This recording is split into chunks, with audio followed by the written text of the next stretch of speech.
Good morning students. Today we are starting the chapter 4 of political science executive. Okay. हम पहले पढ़ चुके हैं कि गवर्नमेंट के 3 ऑर्गन्स होते हैं. कौन कौन से? Legislator, executive and judiciary. Legislator जो रूल्स और रेगुलेशन बनाते हैं, एग्जीक्यूटिव जो एक्चुअली में उन रूल्स और रेगुलेशंस को इम्प्लीमेंट करते हैं या प्रैक्टिस में लाते हैं. ओके. तो एग्जीक्यूटिव क्या है? गवर्नमेंट का वो ऑर्गन है जो लॉज या रूल्स और रेगुलेशंस के इम्प्लीमेंटेशन को लुक आफ्टर करता है. ठीक है. एग्जीक्यूटिव एक्चुअली पार्लियामेंट का ही एक ब्रांच है या फिर उसका ही एक हिस्सा है जो उसी से निकल के आता है. एग्जीक्यूटिव क्या करता है? पॉलिसीज़ को फ्रेम करने में इन्वॉल्व होता है. मतलब जो भी पॉलिसीज़ बनाई जाती हैं उन पॉलिसीज़ को फ्रेम करने में एक अहम रोल निभाता है एग्जीक्यूटिव. ठीक है. एग्जीक्यूटिव में कौन कौन आते हैं? हमारे प्राइम मिनिस्टर, प्रेसिडेंट, मिनिस्टर्स और आईएएस ऑफिसर्स, आईपीएस ऑफिसर्स, ये सब एग्जीक्यूटिव का ही एक हिस्सा है. तो एग्जीक्यूटिव 2 तरह की होती हैं. कौन कौन से? पॉलिटिकल एग्जीक्यूटिव और परमानेंट एग्जीक्यूटिव. पॉलिटिकल एग्जीक्यूटिव में कौन कौन आते हैं? प्राइम मिनिस्टर, मिनिस्टर्स और प्रेसिडेंट, वाइस प्रेसिडेंट. जबकि परमानेंट एग्जीक्यूटिव में कौन आते हैं? आईएएस ऑफिसर्स और आईपीएस ऑफिसर्स. ये सब क्या है? परमानेंट एग्जीक्यूटिव का हिस्सा होते हैं. ठीक है. अब हम आगे पढ़ेंगे डिफरेंट टाइप्स ऑफ एग्जीक्यूटिव. ठीक. Executive parliamentary form of government हम पहले पढ़ेंगे. एक तो होता है पार्लियामेंट्री फॉर्म ऑफ गवर्नमेंट, दूसरा होता है प्रेसिडेंशियल फॉर्म ऑफ गवर्नमेंट और तीसरा होता है semi presidential form of government. Okay. तो हम पहले पार्लियामेंट्री फॉर्म ऑफ गवर्नमेंट के बारे में पढ़ेंगे. पार्लियामेंट्री फॉर्म ऑफ गवर्नमेंट जिसे इंडिया में भी अडॉप्ट किया गया है ना.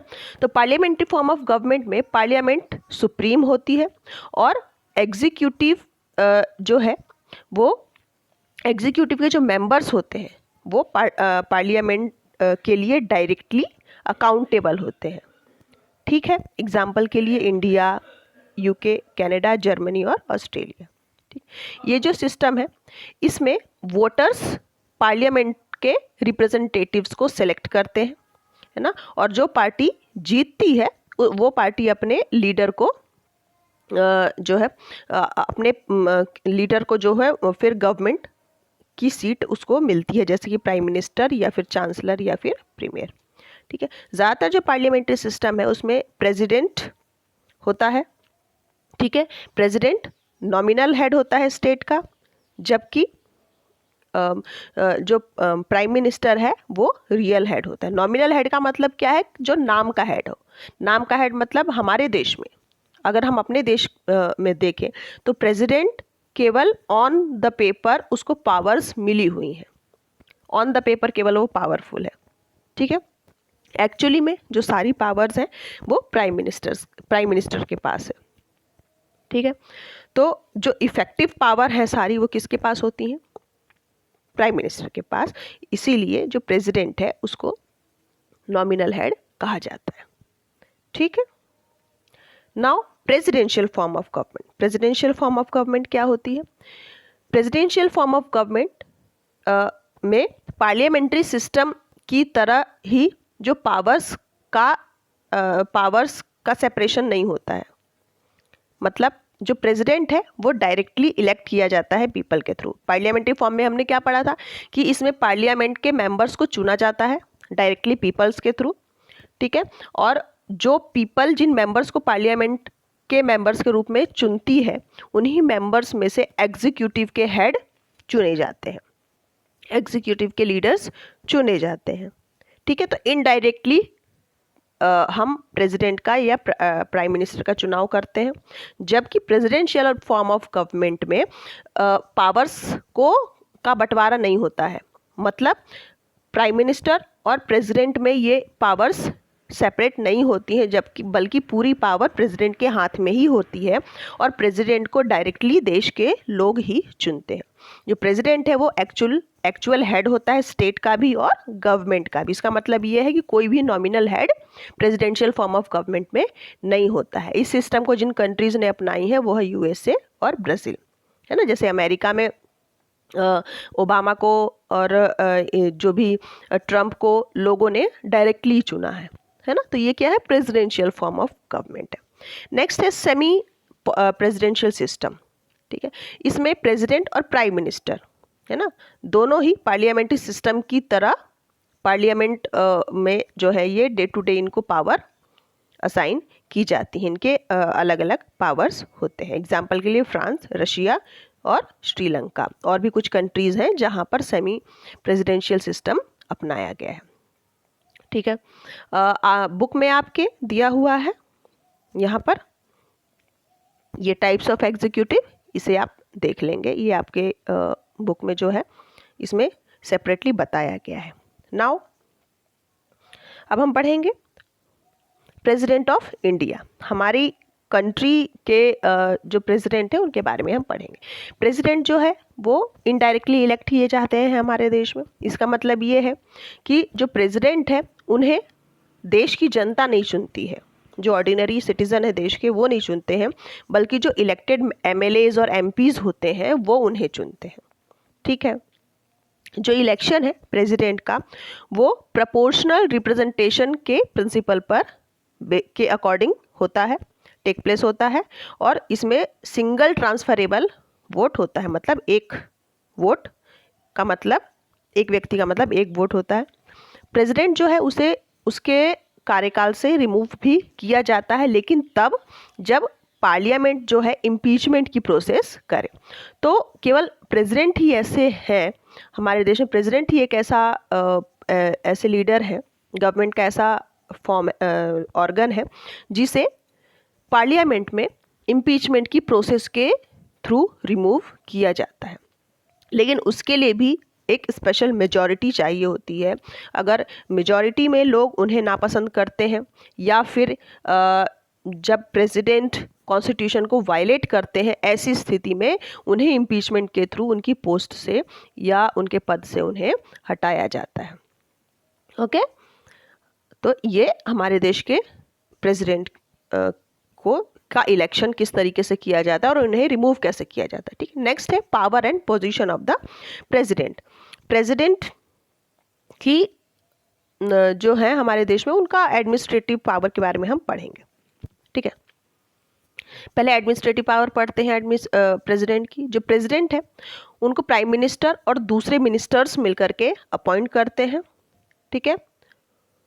सॉरी, जो प्रेसिडेंट है उनके पावर हम पढ़ रहे हैं। तो प्रेसिडेंट को क्या पावर मिली हुई है कि प्रेसिडेंट जो है प्राइम मिनिस्टर और दूसरे मिनिस्टर्स को अपॉइंट करते हैं और साथ ही स्टेट के गवर्नर को भी वो चुनते हैं, ठीक है। वो डायरेक्टली यूनियन टेरिटरीज को एडमिनिस्टर करते हैं through administrators appointed by him. जिन एडमिनिस्टर्स को वो चुनते हैं उनके थ्रू वो यूनियन टेरिटरीज का एडमिनिस्ट्रेशन डायरेक्टली होल्ड करते हैं, ठीक है। फिर है लेजिस्लेटिव पावर्स क्या मिले हुए हैं प्रेसिडेंट को। जितने भी बिल पास होते हैं पार्लियामेंट में उन्हें प्रेसिडेंट का एसेंट ज़रूरी होता है एक्ट बनने के पहले। इसका मतलब है जितने भी कानून बनाए जाते हैं उन कानूनों को जो है जितने भी बिल रखे जाते हैं पार्लियामेंट में पास किए जाते हैं उनको एक लॉ बनने के पहले प्रेसिडेंट के एसेंट की ज़रूरत होती है। तो जो प्रेसिडेंट है वो अपना एसेंट दे सकता है या फिर उसको होल्ड पर भी रख सकता है, उसको वापस पार्लियामेंट में भेज सकता है अपने सजेशंस के साथ, और उसमें कुछ इम्प्लीमेंटेशन भी करवा सकता है, ठीक है। मनी और कॉन्स्टिट्यूशनल अमेंडमेंट बिल के अलावा और भी कई बिल हैं जिन पर वो इस तरह का अपना सजेशन दे सकता है, और साथ ही वो राज्यसभा के 12 मेंबर्स को नॉमिनेट भी करते हैं, ठीक है। नेक्स्ट है जुडिशियल पावर। जुडिशियल पावर के अंडर में जो प्रेसिडेंट है उसे पार्डनिंग पावर मिली हुई है। पार्डनिंग पावर मतलब, इसका मतलब ये है कि किसी व्यक्ति को अगर फांसी की सज़ा मिली है या फिर उम्र कैद की सज़ा मिली है तो प्रेसिडेंट उसको माफ़ कर सकते हैं या उसकी सज़ा को माफ़ कर सकते हैं, ठीक है। दूसरे पावर्स की तरह ही जो पार्डनिंग पावर है वो भी काउंसिल ऑफ मिनिस्टर्स की एडवाइस पर डिपेंड करता है ना। वो ये सजेशन भी खुद नहीं ले सकते हैं, बल्कि उसके लिए उन्हें काउंसिल के मिनिस्टर्स से जो है सजेशन लेने पड़ते हैं और उनके साथ उनकी एडवाइस को मानना पड़ता है। ओके, नाउ अब हम आगे देखेंगे emergency power of president. Emergency powers क्या मिली हुई है प्रेसिडेंट को? जो प्रेसिडेंट है उन्हें एक्स्ट्रा ऑर्डिनरी पावर्स मिली होती हैं जो इमरजेंसी सिचुएशन में डील करते हैं वो। ठीक है, इमरजेंसी सिचुएशन में नेशनल इमरजेंसी या फिर प्रेसिडेंट लॉ या फिर फाइनेंशियल इमरजेंसी लगा करके देश में जैसी भी ज़रूरत होती है उसके अकॉर्डिंग वो अपने इस पावर का यूज़ करते हैं। Okay, now financial powers. Financial powers जो है प्रेसिडेंट के परमिशन पर ही एनुअल फाइनेंशियल स्टेटमेंट या फिर बजट पार्लियामेंट के सामने रखा जाता है। वो मनी बिल या फिर फाइनेंस बिल को इंट्रोड्यूस करते हैं पार्लियामेंट में। फिर है मिलिट्री पावर्स। कॉन्स्टिट्यूशन जो है सुप्रीम होता है, ठीक है, और इसे जो आर्म्ड फोर्सेस होती हैं वो जो आर्म फोर्सेस हैं और जो कॉन्स्टिट्यूशन है वो सारी पावर्स जो हैं प्रेसिडेंट के हाथ में होती हैं। प्रेसिडेंट ही वॉर और पीस डिक्लेयर करते हैं देश में। ठीक है, तो कॉन्स्टिट्यूशन के अकॉर्डिंग जो सुप्रीम कमांडर है देश का वो कौन होता है? प्रेसिडेंट होता है। ठीक है, नेक्स्ट इज ये है इमरजेंसी पावर और मिलिट्री पावर्स और फाइनेंशियल पावर्स। ठीक है, नेक्स्ट है discretionary power of the president. ठीक है, प्रेसिडेंट को कुछ डिस्क्रिशनरी पावर्स भी मिली हुई हैं। ठीक है, डिस्क्रिशनरी पावर्स में है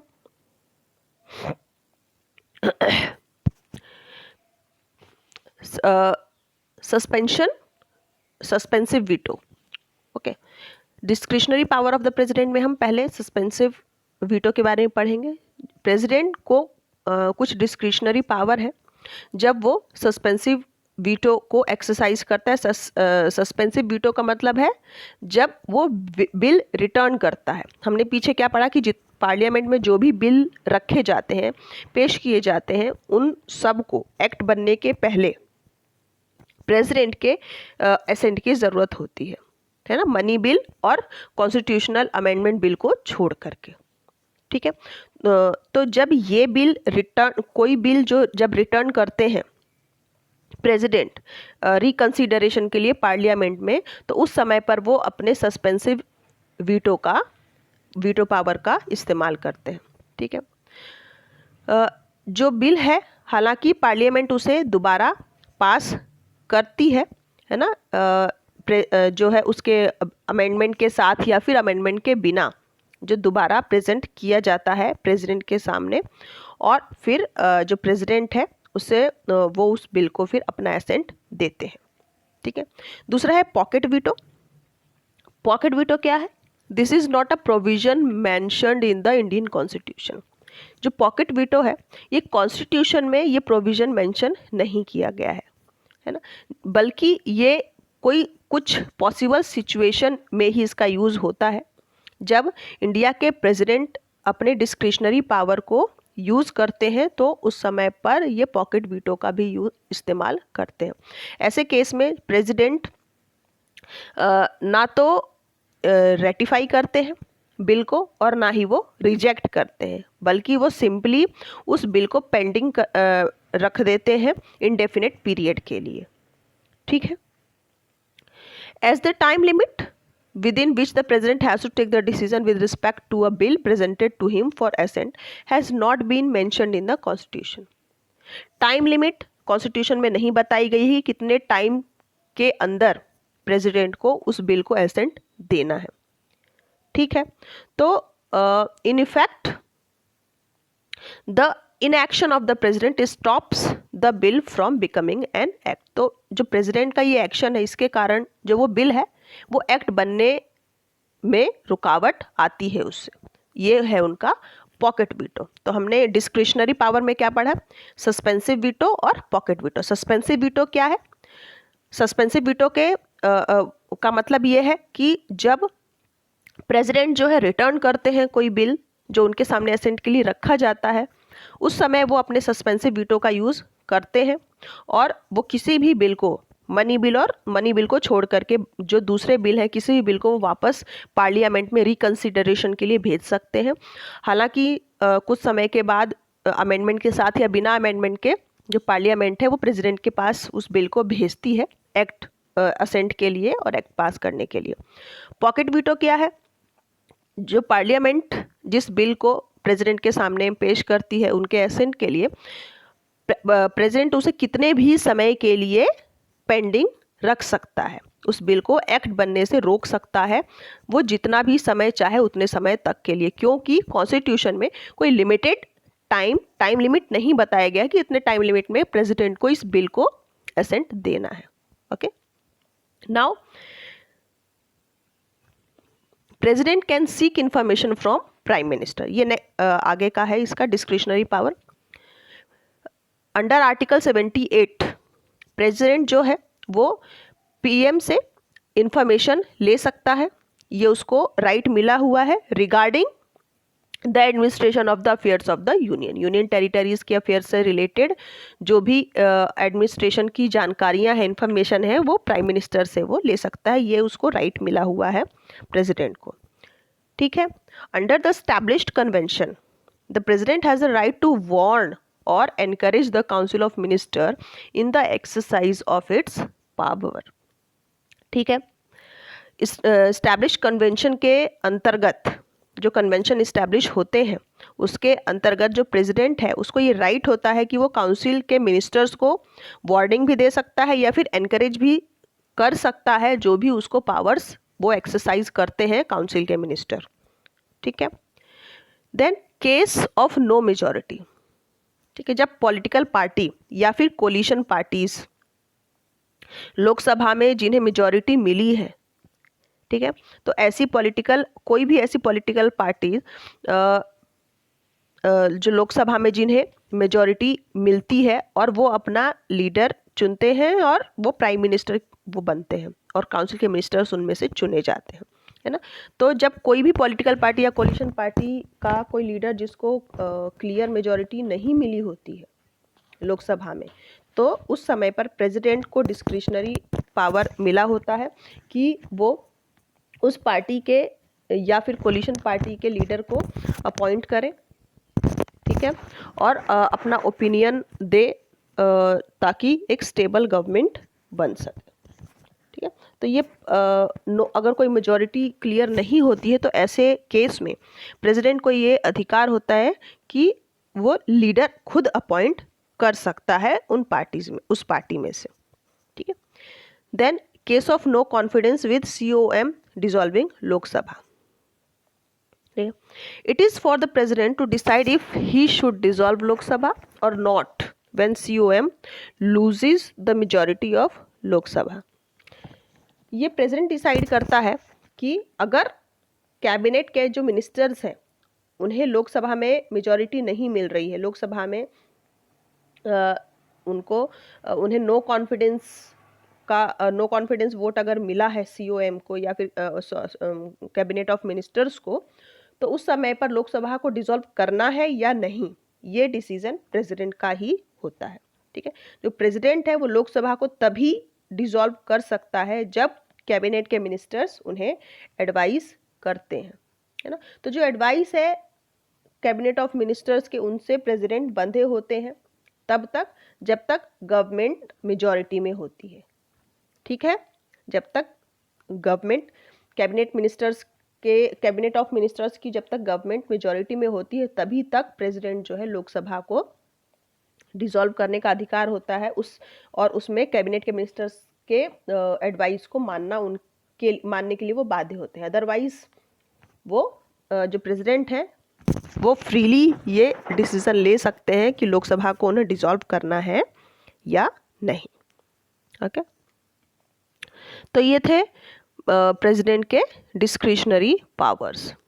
ठीक है, अब हम पढ़ेंगे the vice president of India. ठीक है, वाइस प्रेसिडेंट को 5 ईयर्स के लिए इलेक्ट किया जाता है। उनका इलेक्शन जो है जैसे प्रेसिडेंट को चुना जाता है उसी सिमिलर मेथड पर उनको भी चुना जाता है। बस डिफरेंस ये होता है कि जो स्टेट लेजिस्लेटर के मेंबर्स होते हैं वो इलेक्टोरल कॉलेज के का पार्ट नहीं बनते। ठीक है। वाइस प्रेसिडेंट को भी उनके ऑफिस से रिमूव किया जा सकता है ना, by the resolution of Rajya Sabha passed by a majority and agreed to by the Lok Sabha.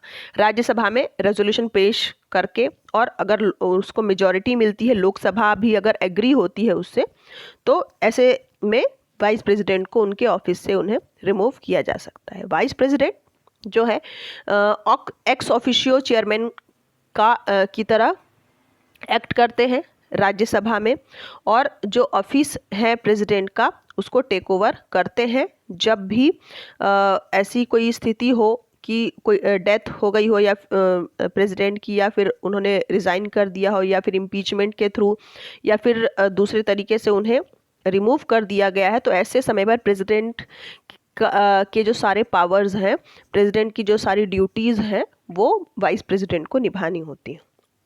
ठीक है। वाइस प्रेसिडेंट जो है प्रेसिडेंट की तरह एक्ट करता है तब तक जब तक नया प्रेसिडेंट नहीं चुना जाता। ओके, ये है वाइस प्रेसिडेंट। अब हम पढ़ेंगे प्राइम मिनिस्टर के बारे में। ठीक है। अब प्राइम मिनिस्टर को कैसे चुना जाता है और कैसे उनका चुनाव किया जाता है। ठीक है।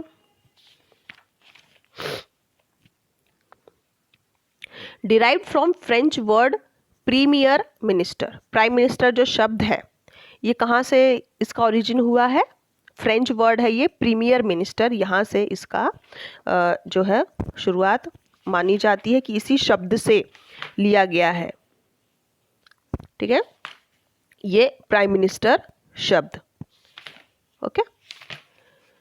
Act article 75(1) of the Constitution lays down that Prime Minister shall be appointed by the President and other minister. जो हमारा संविधान है उसका एक्ट 75 पार्ट 1 के तहत ये लिखा गया है उसमें कि जो प्राइम मिनिस्टर हैं उनको प्रेसिडेंट और जो दूसरे मिनिस्टर्स हैं उन्हें अपॉइंट करते हैं by the president on the advice of the prime minister. ठीक है। The term of the prime minister is not fixed. Prime minister का जो टर्म है, कितने समय के लिए प्राइम मिनिस्टर होते हैं, ये फिक्स नहीं होता है। ठीक है। प्राइम मिनिस्टर ये जो है मैक्सिमम लिमिट इस टर्म की जो है होती है, लोकसभा में ये 5 साल के लिए होते हैं। एक बार जब अपॉइंट किया जाता है तो वो जब तक लोकसभा में उनकी वो मेजॉरिटी में होते हैं तब तक वो अपनी जो पोस्ट है उसको वो इंजॉय करते हैं, और वो री इलेक्शन के लिए भी एलिजिबल होते हैं कि कितने भी बार वो लगातार प्राइम मिनिस्टर के लिए चुने जा सकते हैं। ठीक है। तो प्राइम मिनिस्टर का चुनाव कैसे होता है? प्राइम मिनिस्टर का चुनाव जो है उसे प्रेसिडेंट भी अपॉइंट कर सकते हैं, दूसरे प्रेसिडेंट जो है अदर मिनिस्टर्स हैं उनसे एडवाइस लेकर के जो प्रेसिडेंट है वो प्राइम मिनिस्टर को चुन सकते हैं। प्राइम मिनिस्टर का जो टर्म है वो फिक्स नहीं होता है। फिक्स नहीं होता है ऐसे मतलब एक बार जब चुने जाते हैं प्राइम मिनिस्टर तो वो 5 साल के लिए चुने जाते हैं, फिर उनको जो कितनी भी बार मेजॉरिटी जब उनको मिलती है तो कितनी भी बार उनको री इलेक्ट किया जा सकता है प्राइम मिनिस्टर को। ठीक है। तो इस तरह से प्राइम मिनिस्टर का चुनाव हमारे देश में किया जाता है। नेक्स्ट है powers and function of the prime minister. Prime minister को कौन कौन सी पावर्स और फंक्शंस मिली हुई हैं? प्राइम मिनिस्टर की पावर्स और फंक्शंस को हम पढ़ेंगे। पहला है in relation to the council of minister. Council of minister के संबंध में अगर हम देखें इनकी पावर्स को तो पहला ये है कि वो काउंसिल ऑफ मिनिस्टर को बनाते हैं, मतलब काउंसिल के जितने भी मिनिस्टर्स हैं उनका चुनाव प्राइम मिनिस्टर ही करते हैं, और जो कैबिनेट होती है पूरी कैबिनेट जो है प्राइम मिनिस्टर ही बनाते हैं। पोर्टफोलियो को एलोकेट करते हैं, कैबिनेट को वो रीशफल कर सकते हैं, मतलब किसी एक कोई भी एक डिपार्टमेंट है वहाँ के मिनिस्टर को दूसरे डिपार्टमेंट में और दूसरे डिपार्टमेंट के प्राइम मिनिस्टर को वहाँ पर वो अपॉइंट कर सकते हैं, और गवर्नमेंट के हेड होते हैं प्राइम मिनिस्टर। ठीक है। In relation to the president, president के संबंध में अगर देखें तो क्या पावर्स और फंक्शंस है प्राइम मिनिस्टर की। प्राइम मिनिस्टर जो है प्रेसिडेंट और काउंसिल ऑफ मिनिस्टर्स के बीच की कड़ी होते हैं। ठीक है। और जो इम्पोर्टेंट ऑफिसर्स होते हैं उनको प्राइम मिनिस्टर की एडवाइस पर ही प्रेसिडेंट चुनते हैं। ठीक है। In relation to parliament, parliament के संबंध में अगर देखें तो क्या पावर्स मिली हुई हैं प्राइम मिनिस्टर को। वो गवर्नमेंट के चीफ स्पोक्स पर्सन होते हैं पार्लियामेंट में, और लोकसभा को रिजोल्यूट करना है इसका भी रिकमेंडेशन वो कर सकते हैं प्रेसिडेंट को। ठीक है। He makes all the principal announcement, clarifies government policies and answer questions. जितने भी अनाउंसमेंट्स होते हैं, जितने भी इम्पॉर्टेंट अनाउंसमेंट होते हैं, गवर्नमेंट की पॉलिसीज़ को क्लैरिफाई करना होता है, आंसरिंग होती है, क्वेश्चंस होते हैं, वो सब जो है प्राइम मिनिस्टर ही बनाते हैं। Then council of minister, most important feature जो है पार्लियामेंट्री एग्जीक्यूटिव का वो ये है कि एग्जीक्यूटिव एक रूटीनली कंट्रोल और सुपरवाइज होता है लेजिस्लेटर के सुपरविजन में के अंडर में। ठीक है। काउंसिल के मिनिस्टर जो हैं लोकसभा के लिए कलेक्टिवली रिस्पॉन्सिबल होते हैं। ये जो प्रिंसिपल है वो इंडिकेट करता है कि ministry is an executive committee of the parliament. जो मिनिस्ट्री है, कैबिनेट के जितने भी मिनिस्टर्स हैं वो पार्लियामेंट की का एक हिस्सा है या फिर पार्लियामेंट की कमिटी है, और ये कलेक्टिवली गवर्न करते हैं पार्लियामेंट के बिहाफ पर कंट्री को। ठीक है। जो कलेक्टिव रिस्पॉन्सिबिलिटी है इनकी वो किस पर बेस होती है, on the principle of सॉलिडेटरी of the cabinet. Cabinet जब तक सॉलिडेट है, मतलब जब तक कैबिनेट बना हुआ है, तब तक ये रिस्पॉन्सिबिलिटी इसी बेस पर इनका बनता है। इसका मतलब ये है कि अगर उस कैबिनेट का कोई एक भी मिनिस्टर, अगर किसी एक भी मिनिस्टर को हटाया जाता है तो पूरी की पूरी कैबिनेट जो है वहाँ पर डिसॉल्व हो जाती है।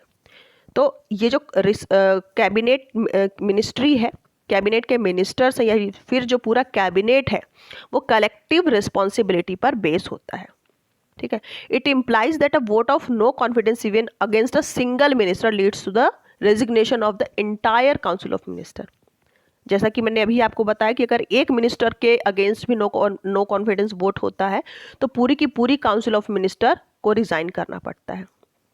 ठीक है। तो जितने भी मिनिस्टर हैं वो एक दूसरे से बाइंड होते हैं, है ना, या फिर जो पॉलिसीज हैं, किसी भी एक पॉलिसी के लिए काउंसिल के सभी मिनिस्टर को एग्री होना पड़ता है क्योंकि उनकी कलेक्टिव रिस्पॉन्सिबिलिटी होती है। ठीक है। The council of minister can not exist without the prime minister. जो काउंसिल के मिनिस्टर हैं प्राइम मिनिस्टर के बिना वो एग्जिस्ट नहीं कर सकते हैं। ठीक है। अगर प्राइम मिनिस्टर की डेथ हो जाए या फिर वो रिज़ाइन करते हैं प्राइम मिनिस्टर, है ना, तो वो ऑटोमेटिकली जो है काउंसिल ऑफ मिनिस्टर है वो डिसॉल्यूट हो जाती है। लेकिन द डिमाइज और डिसमिशल और resignation of a minister only creates a ministerial vacancy. लेकिन तब तक वो अपना काम करते हैं जब तक कि दूसरी मिनिस्ट्री तैयार नहीं हो जाती, जब तक दूसरा कैबिनेट नहीं बन जाता या फिर दूसरे प्रधानमंत्री जब तक देश में नहीं चुन लिए जाते। ठीक है। Then coalition government. अब कोलिशन गवर्नमेंट क्या होती है? कोलिशन गवर्नमेंट जो है मल्टीपल पॉलिटिकल पार्टीज सिस्टम जिन देशों में होते हैं वहाँ पर ये कोलिशन गवर्नमेंट की समस्या आती है ना। इसमें दो से ज़्यादा पॉलिटिकल पार्टीज जो हैं एक साथ जुड़ कर के हाईएस्ट नंबर ऑफ सीट्स को गेन करती हैं और अपना फिर गवर्नमेंट बनाती हैं। कोलिशन गवर्नमेंट जो है वो पॉलिटिकल पार्टी जो भी जीतती हैं, जितनी ज़रूरत होती है जितने सीट्स की, अगर किसी एक पार्टी को क्लियर उतने वोट नहीं मिलते हैं, उतनी क्लियर सीट्स नहीं मिलती हैं, तो वो पार्टीज आपस में जोड़ करके और कोलिएट करती हैं। हमारे देश में जो पहली कोलिएशन गवर्नमेंट है जिसे फुल टर्म के लिए बनाया गया था वो थी अटल बिहारी वाजपेयी की, जो जिसे लीड किया था उन्होंने नेशनल डेमोक्रेटिक अलायंस 99 से 2004 तक अटल बिहारी वाजपेयी के समय पर जब वो प्रधानमंत्री बने थे तो वो कोलिशन गवर्नमेंट के तहत ही प्रधानमंत्री बने थे। 1999 से लेकर के 2004 के बीच का जो समय है, अटल बिहारी वाजपेयी ने उस समय पर ये कोलिशन गवर्नमेंट के तहत ही हमारे देश की सरकार बनी थी। While some say that coalition government generate more inclusive policy, others believe that coalition impose constraint on policy making, है ना। तो इसको लेकर के अलग अलग मत है सबके। कुछ का कहना है कि जो कोलिशन गवर्नमेंट है वो ज़्यादा इंक्लूसिव पॉलिसीज़ बनाती हैं, ज़्यादा अच्छी तरीके से डील कर सकती हैं गवर्नमेंट को, जबकि कुछ लोग ये मानते हैं कि पॉलिसी मेकिंग में कॉन्स्ट्रेंट इम्पोज हो जाता है अगर कोलिशन गवर्नमेंट होती है तो ये अपने अलग अलग सबके मत हैं, ठीक है। नेक्स्ट है परमानेंट एग्जीक्यूटिव या ब्यूरोक्रेसी, है ना। परमानेंट एग्जीक्यूटिव में मैंने आपको क्या बताया था कि एग्जीक्यूटिव दो तरीके की होती है, एडमिनिस्ट्रेटिव एग्जीक्यूटिव और दूसरा है परमानेंट एग्जीक्यूटिव। तो अभी हमने जो पढ़ा prime minister, president, vice president और कैबिनेट ऑफ मिनिस्टर या काउंसिल ऑफ मिनिस्टर, ये क्या है, एडमिनिस्ट्रेटिव एग्जीक्यूटिव। अब परमानेंट एग्जीक्यूटिव में क्या आते हैं, आईएएस, आईपीएस, सिविल सर्विसेज जो है, सिविल सर्विसेज से रिलेटेड जितने भी मेंबर्स हैं, जितने भी ऑफिशियल्स हैं, वो क्या है, परमानेंट एग्जीक्यूटिव, जिन्हें ब्यूरोक्रेसी कहा जाता है, ठीक है। ब्यूरोक्रेसी या फिर सिविल सर्विसेज ये परमानेंट और प्रोफेशनल पार्ट बनाते हैं गवर्नमेंट के एग्जीक्यूटिव ऑर्गन को, कहा है ना। ये यूजुअली नॉन पॉलिटिकल या फिर पॉलिटिकली न्यूट्रल या फिर परमानेंट और प्रोफेशनली ट्रेंड सिविल सर्विसेज के नाम से इन्हें डिस्क्राइब किया जाता है। जो परमानेंट एग्जीक्यूटिव है या फिर सिविल सर्विसेज हैं, इसमें सिविल सर्विसेज के ऑफिसर्स कंप्राइज होते हैं। इनके जो मेन फंक्शन है वो क्या होते हैं, working under the authority of the political और एडमिनिस्ट्रेटिव एग्जीक्यूटिव। इनका सबसे पहला जो काम है, सबसे पहला जो इनका जो फंक्शन है वो क्या होता है कि उन्हें पॉलिटिकल एग्जीक्यूटिव या फिर एडमिनिस्ट्रेटिव एग्जीक्यूटिव के अंडर में काम करना होता है। ये मिनिस्टर्स को असिस्ट करते हैं, डे टू डे जो एडमिनिस्ट्रेशन होता है मिनिस्टर्स का वो उसको असिस्ट करते हैं सिविल सर्विस के officers, providing in depth and specialised advice to the minister on various important policy matter. जितने भी पॉलिसीज़ बनाते हैं मिनिस्टर्स, उन पॉलिसीज़ के मैटर में उनको गहराई से और स्पेशलाइज्ड एडवाइस जो प्रोवाइड कराते हैं ये civil service servants. Serving the political executive, political executive को ये सर्व करते हैं, ठीक है, with utmost integrity and unbiased approach, ठीक है, ताकि जो अखंडता और एकता देश की बनी रहे और ये बायास होकर के अपना कोई भी निर्णय नहीं देते, ठीक है। तो इस तरह से जो सिविल सर्वेंट्स हैं इनका एक अहम हिस्सा होता है, बहुत इम्पॉर्टेंट रोल होता है इंडिया के एग्जीक्यूटिव में, ओके। तो ये है सिविल सर्विसेज का क्लासिफिकेशन, यहाँ पर आप इन्हें देख सकते हैं, इन्हें डिटेल में आप पढ़ लेंगे इसे, ठीक है। So this chapter is completed here. Now after that I will give you the question answer and important questions of this chapter. So read this chapter and listen the explanation very carefully. Okay, till then, goodbye.